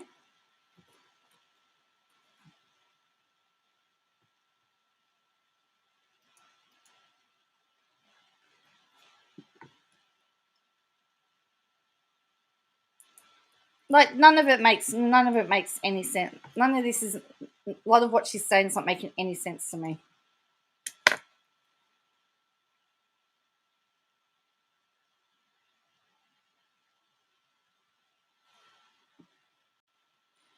But here's the thing. What if he didn't do it? I'm just saying, what if he didn't do it? She's classed him as a murderer. But what if he is innocent? You know what I mean? What if what happened at the campground is just not that significant in the grand scheme of the investigation? Like, what if they went there and they came home and the FBI knows that? You know what I mean? Like, what if the FBI already had that information? You just don't know. And I heard someone talking about how, like, homicide and murder investigations are different. They're not. So all federal agents will be investigating homicide. Like, that's the legal term. Okay. And then they can be charged with, like, once the investigation is done and they can determine who murdered it, then it's capital murder. Or it can be first-degree murder, second-degree murder. But the investigation is under homicide. I don't know what's going on in Moab. The police chief took a random, like, leave the other day.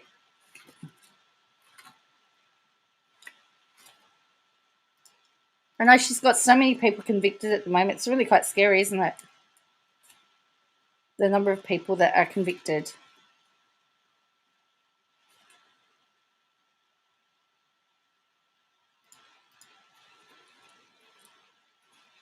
I think Northport was just in over their heads with the missing persons thing. And I think the fact that Gabby was in so many different places, because she left Northport and they put all their stuff in storage. So they weren't really technically living in Florida anymore. I don't know if they plan to go back to Florida.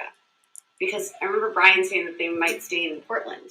You know, they had put all their stuff in storage. She remembered Brian saying that they might go to Portland. So has she spoken to Brian, has she? Has she spoken to Brian to know what he said?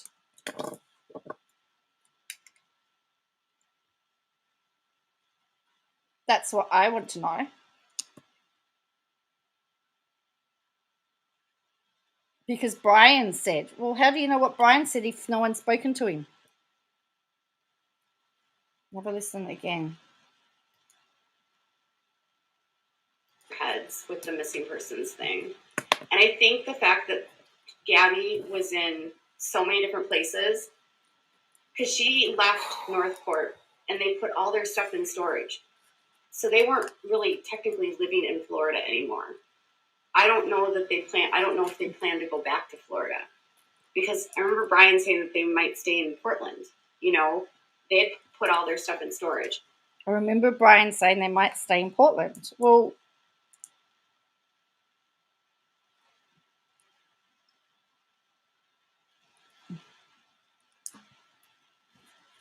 really weird, eh? I don't think that they were like, and when she was stopped by the dash cam or body cam, she said, like, well, my license is in Florida, but I'm from New York. And, like, her last place that she was with her family in New York.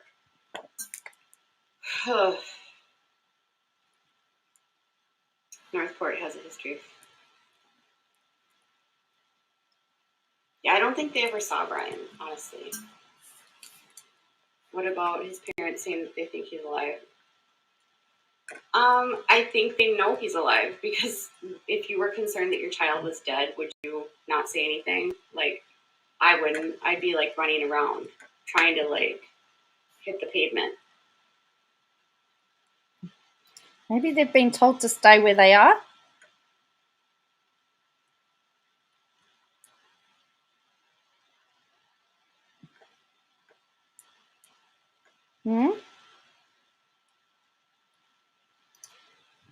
They haven't said anything about the trip back, and I think that's purposeful. If you remember, Gabby's parents were talking a lot, and then suddenly they were told not to say anything, and that's because of the investigation. And they didn't want them to say anything about the relationship, because clearly that's about the investigation too. Something happened in their relationship, obviously, and they don't want the public to know, because they don't want it to spoil the investigation. It's like it's so frustrating when you don't know, but it reminds me of, and I've come back to this before, but it reminds me of, and this is different because it's not murder, but child sex trafficking. Oh, and no. child sexual. No way. Where have we how did we just get to there? How did we just get there?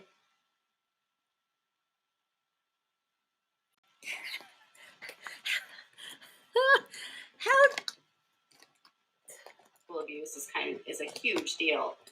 So when Josh Duggar's property got raided, we didn't know anything. We didn't know anything. They never said anything. They only released a statement that they were like at a property of his business as a part of an ongoing investigation, and that was it. And then we didn't hear anything for 17 months until he was arrested. So, and then if you notice, and if you're following my Josh Duggar coverage, their case is rock solid. Like, it is so airtight. He is not going to be able to get out of this. So, it's slow and it's methodical and it's hard if you're the victim. It's hard if you're a victim's family. It's hard if you want justice for someone. But I feel like if you can trust their process, they're gonna. If they do everything right, they can get justice. And they said they're committed to getting justice. And I thought it was interesting because I feel like they know someone helped Brian. Because I don't know if you noticed in the. This is weird, right? Is anyone else really freaked out by this?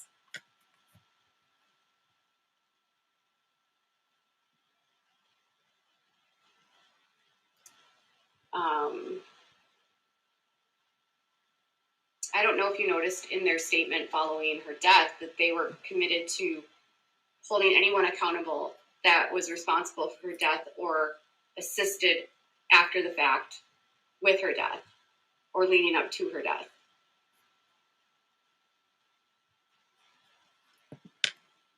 I just got through a murder trial with a family member and the entire thing was on film and it took over a year to convict. Yeah, trials can last forever. Of course.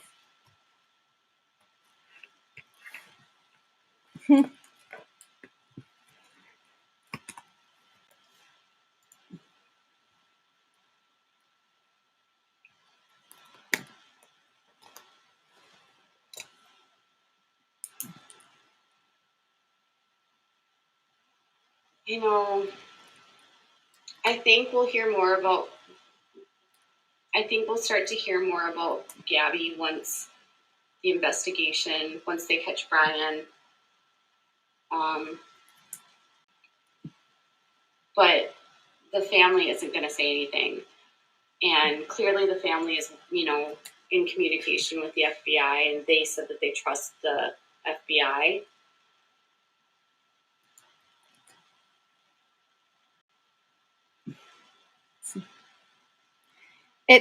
I'm getting the feeling she's not very happy because everyone else is getting the all the clicks and stuff, and she's not getting any of it. That's what I'm sort of getting.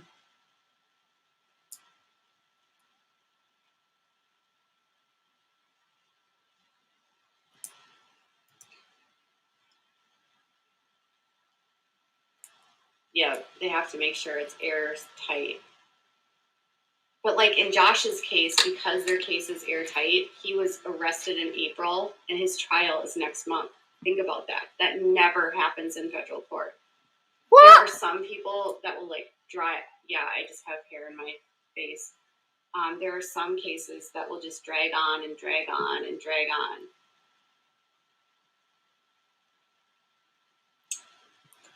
And then there's others that go really fast. So someone asked, how much time is Josh facing? So each charge that Josh is charged with, one is possessing and receiving, or one is downloading and receiving child sexual abuse material, and then the other charge is possessing child sexual abuse material. And oh dear me. But how did we get from Brian to Miss? Oh, well, how we get from Gabby to Josh? Oh,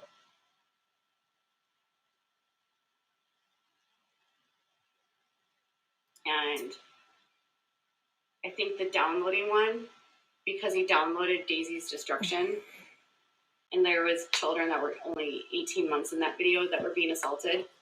I think the judge said at his bond hearing that on one of the charges, it was 5 years minimum, she said.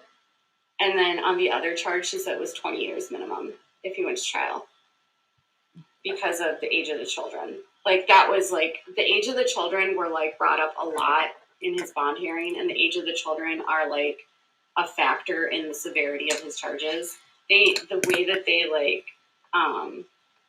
classify like how charges are made, and it's all based on the age of the victim of the child, and the younger the victim of the child, the worse the penalties are. oh dear, really? No, Josh can't be around his younger siblings. The plea deal doesn't go away until the 18th.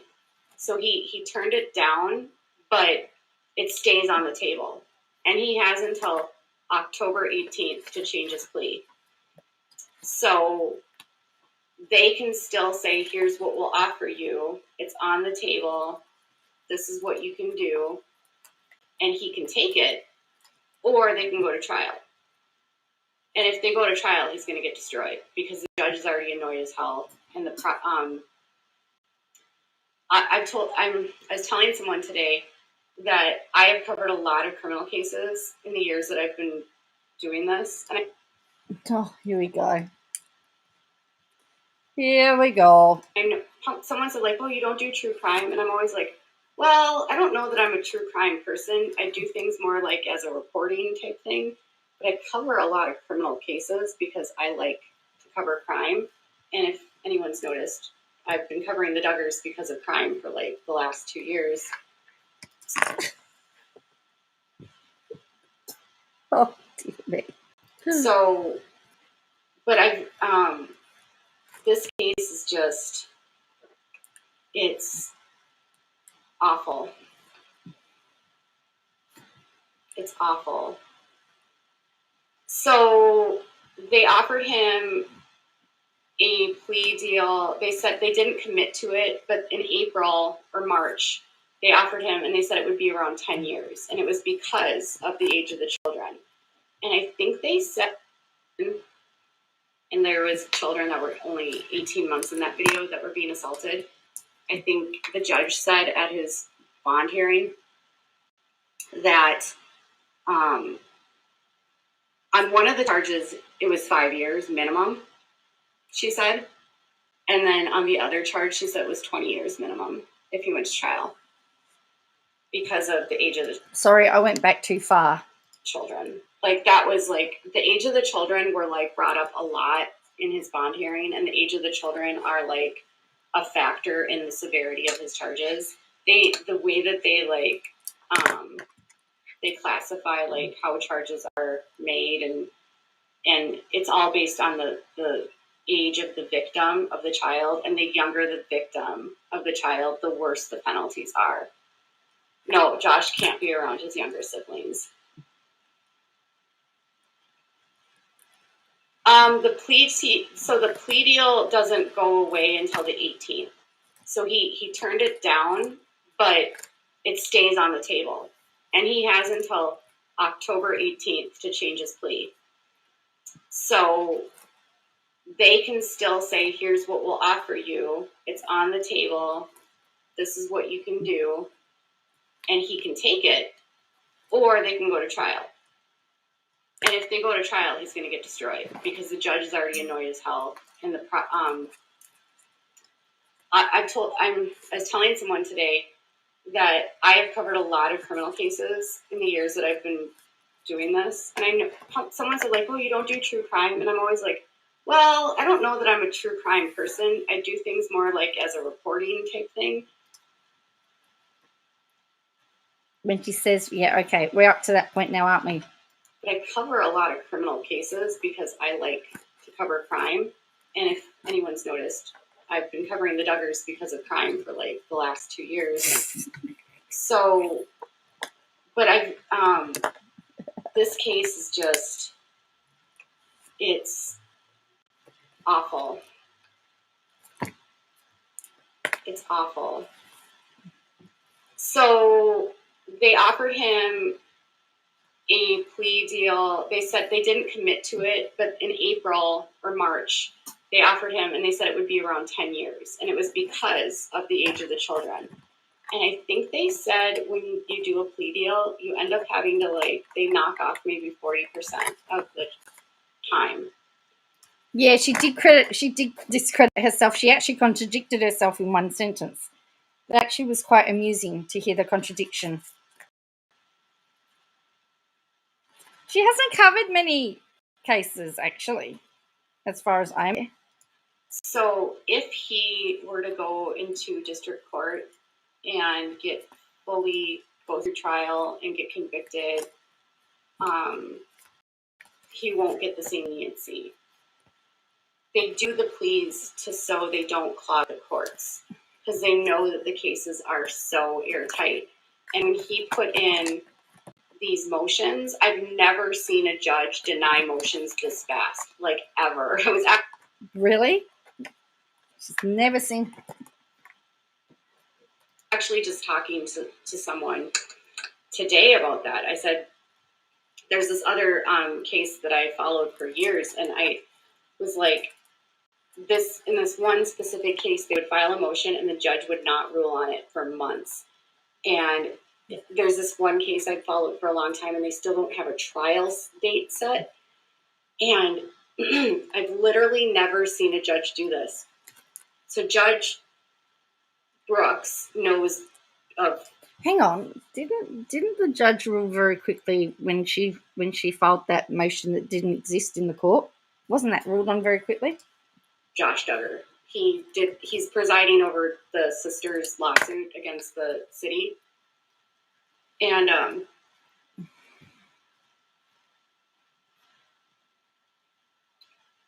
plea deal, I think, was 10 years. And they have to do the whole 10 years in federal court if you get a plea. Or like 99% or 90%. And he's not going to have time served because he only served 1 week. So that's not going to help him.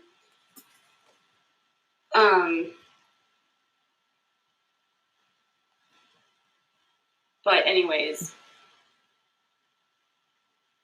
in this case, they didn't order any evidentiary hearings. The judge was just like, these are so bogus. He heard all of them on 1 day. 1 day. 1 day. And he denied all but one. Sorry, my eye is itching.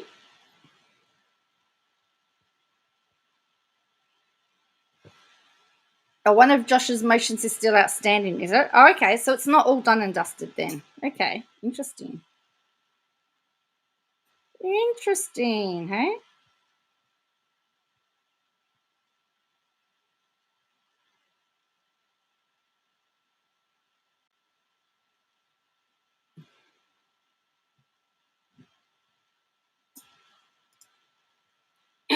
It was an omnibus hearing where they did all in one.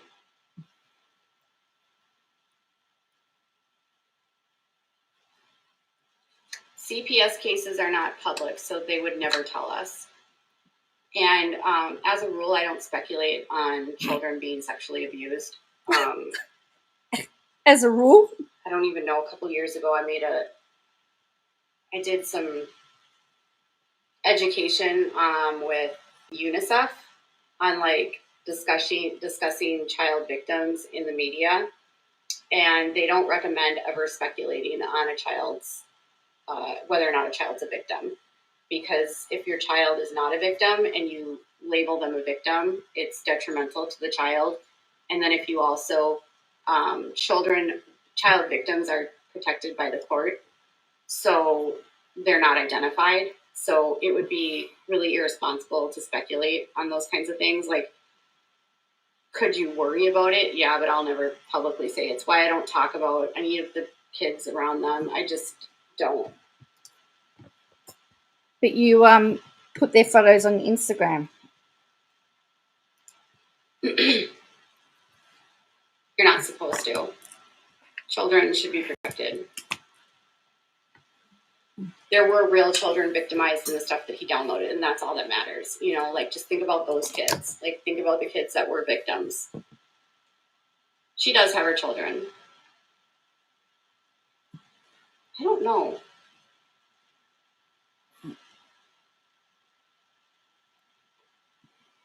No, Anna can't stay with him after she has the baby.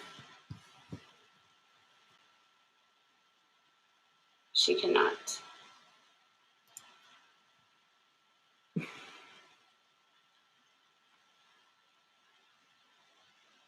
No, she has totally. She speculated that Josh's kids are in danger, hasn't she? Well, she said that there was no post. So Lisa Chapman wrote 10 hours ago. Update: today's hunt took Dad through some intense terrain, lots of hard searching through wet, swampy land. He has turned in for the night. Back at it tomorrow. So, yeah, he was working. All right, we've only got 6 minutes to go. Praise the Lord. No, there's no strings that Jim Bob can pull. Jim Bob has no pull in federal court, you guys. Federal court is a completely different beast. You can't bribe federal. And the judge that's presiding over Josh's case already knows him and knows that he's admitted to doing stuff to his sisters. The judge does not like Josh at all.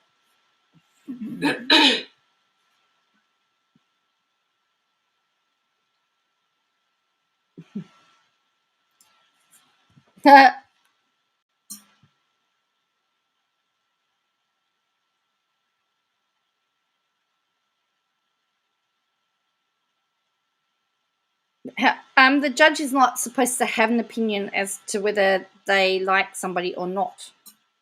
And wasn't she criticizing that woman for biting her lip? Isn't she doing the exact same thing?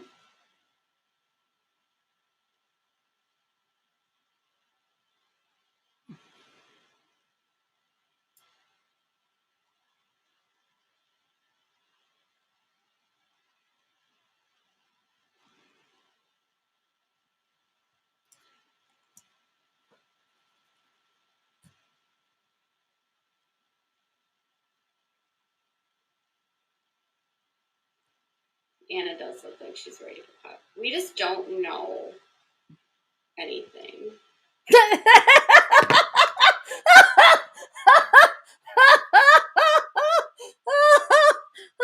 She finally spoke the truth. Oh, I'm tired because I found that funny.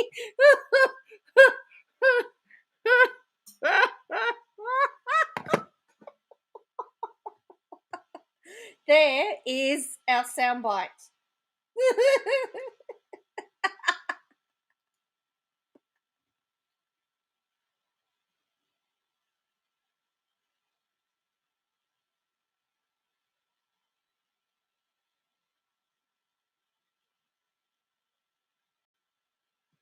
Anna does look like she cannot. No, there's no strings that Jim Bob can pull.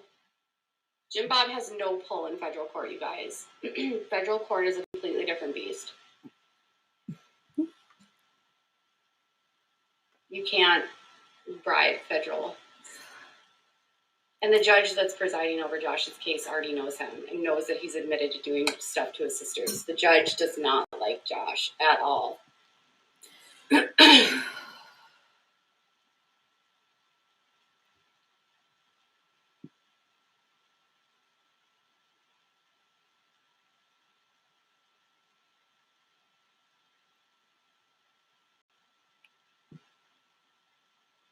Anna does look like she's ready for pop. We just don't know anything.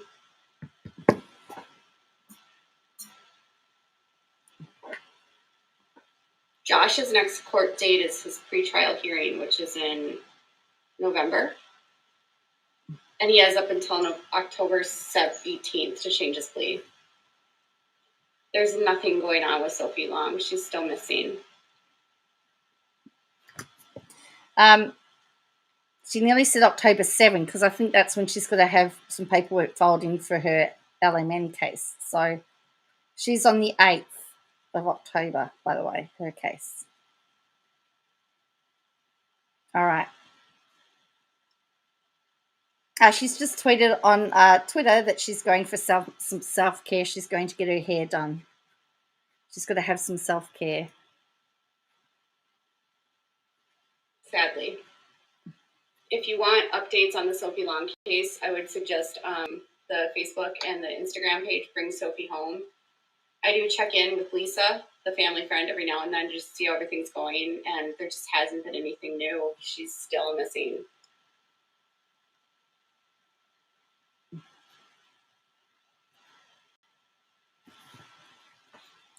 And I can't figure out why there's not a felony warrant out for him yet for kidnapping. Family courts are so different. It's weird.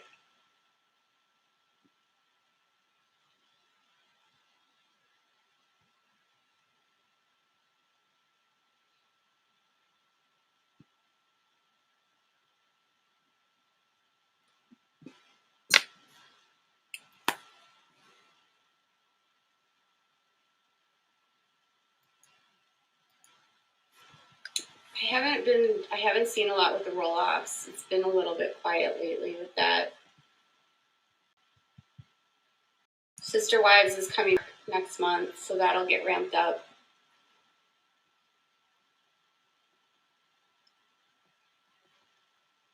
Anna can't stay overnight with Josh if she has a baby. She can't. He's not allowed to live with a child. The kids have to go home at night. They cannot live with him. It's a stipulation of his probation. So, no. If she has the baby, Anna nurses. If you follow Anna, you know that she nurses. She nurses like for the first year.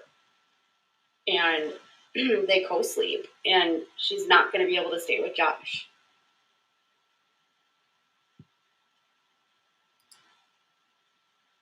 I was waiting for her to have a go at Anna for co-sleeping, and then I was going to talk about the fact that she still did too, but anyway. Yeah. All right, you guys. I have to get up really early in the morning. I'm getting my hair cut finally. I haven't had my hair cut in like a year.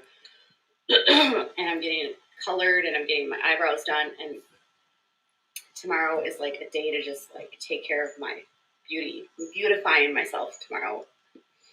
And I'm going to get a haircut, colored, get some damage control stuff done.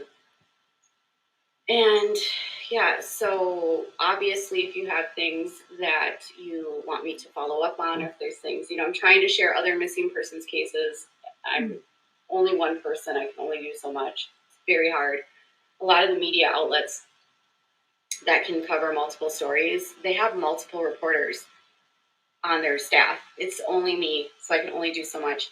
And one other housekeeping note is I'm really staying out of my DMs right now, just for my own safety. But wait on. No way.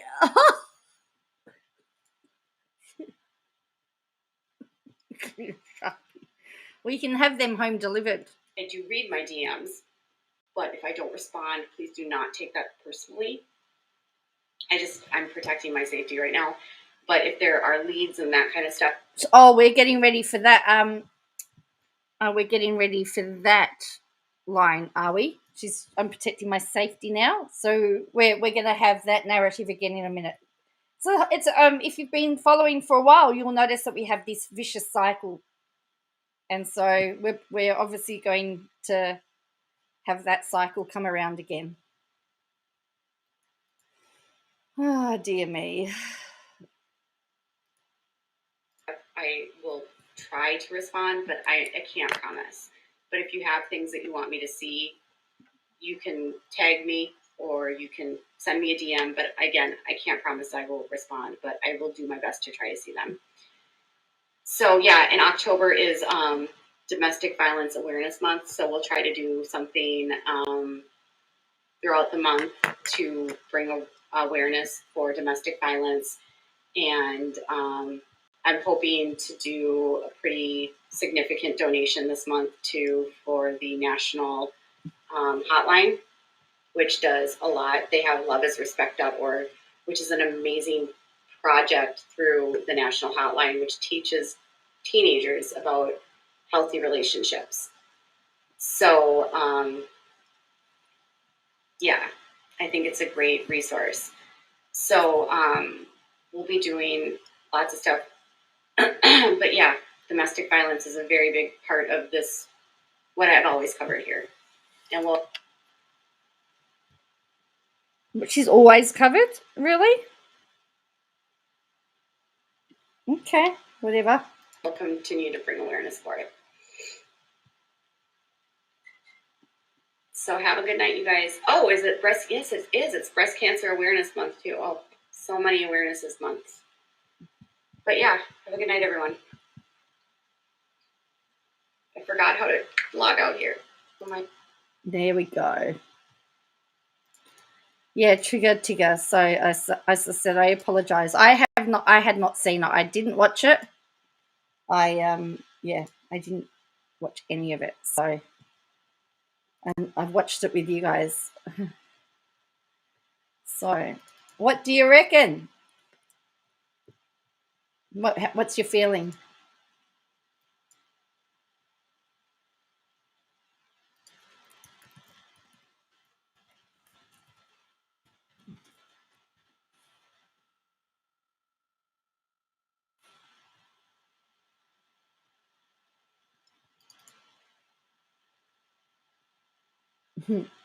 It's a bit like that, isn't it?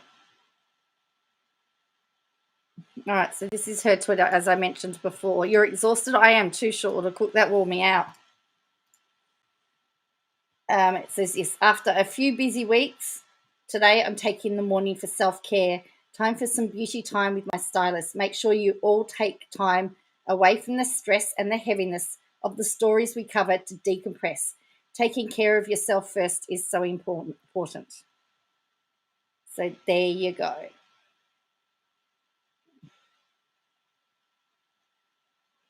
Well, it would be nice if I could actually leave my house. You know, it would be nice to be able to leave my house, but I can't. So there's that. Oh, dear. Well, don't forget that we know that she's got some things happening. She's got some things happening. We know that. So,